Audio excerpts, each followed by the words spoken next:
আগের ভিডিওতে নীলনদ অববাহিকা থেকে 1 মার্কসের যে কোশ্চেনগুলো আছে সেগুলো দিয়েছিলাম।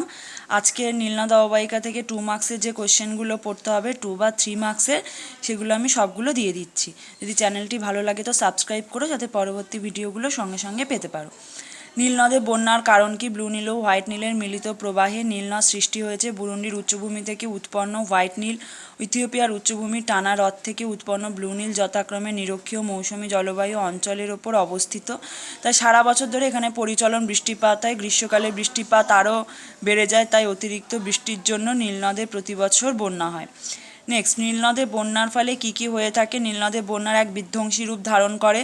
এর ফলে ঘর বাড়ি ধসে পড়ে, জমিতে ফসল নষ্ট হয় এবং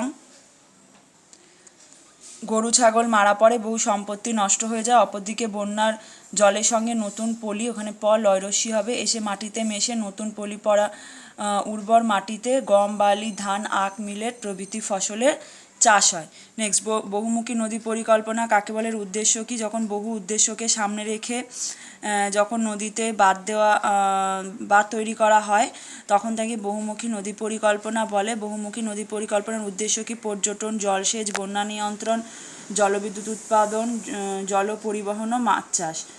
মিশরকে নীলনদের দান বলে কেন? Very very important question.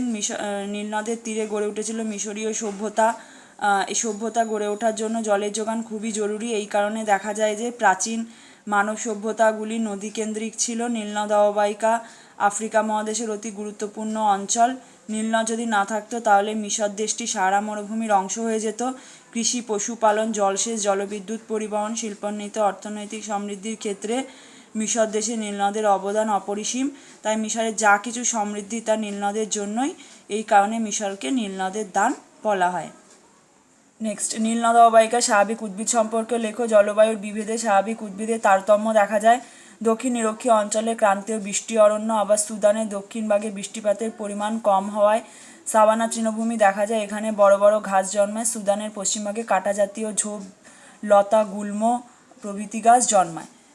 বন্যার অতিরিক্ত জল আটকানোর জন্য মিশরীয়রা কী পদ্ধতি অবলম্বন করেছে? নদীতে বাঁধ দিয়ে অতিরিক্ত জল আটকে রাখা যেতে পারে। নীলনদের ওপরেও মিশরীয়রা বাঁধ তৈরি করেছে।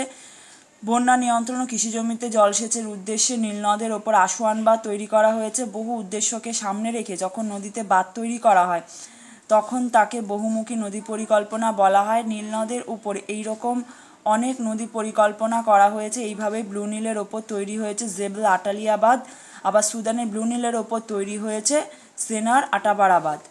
নেক্সট, মিশরের অধিকাংশ মানুষ কোথায় বসবাস করে? নীলনদ অববাহিকার বিভিন্ন স্থানে বিভিন্ন ধরনের জনবসতি লক্ষ্য করা যায়।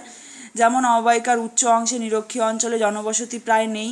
মধ্যভাগে সাভানা তৃণভূমিতে কিছু পশুপালক বাস করে। আর নিম্নাংশে একসময় মিশরীয় সভ্যতা গড়ে উঠেছিল। এখনও অধিকাংশ মানুষ নীলনদের ধারে কৃষিকাজ, পশুপালন ও বসবাস করে। এখানকার কৃষি, শিল্প ও যাতায়াত ব্যবস্থা এতটাই উন্নত যে মিশর 80% মানুষ কিন্তু এখানেই বসবাস করে। নেক্সট, নীলনদ অববাহিকায় অবস্থিত মিশর ও সুদানের শিল্পের উন্নতির কারণ কি? নীলনদ অববাহিকায় উপযুক্ত পরিমাণে জলের যোগান, কাঁচামালের সহজলভ্যতা, প্রচুর শ্রমিক, সুলভ জলবিদ্যুৎ ইত্যাদির কারণে মিশর ও সুদানে বস্ত্রবায়ন, পশম, সিমেন্ট ও মোটরগাড়ি ইত্যাদি শিল্প কিন্তু এখানে গড়ে উঠেছে।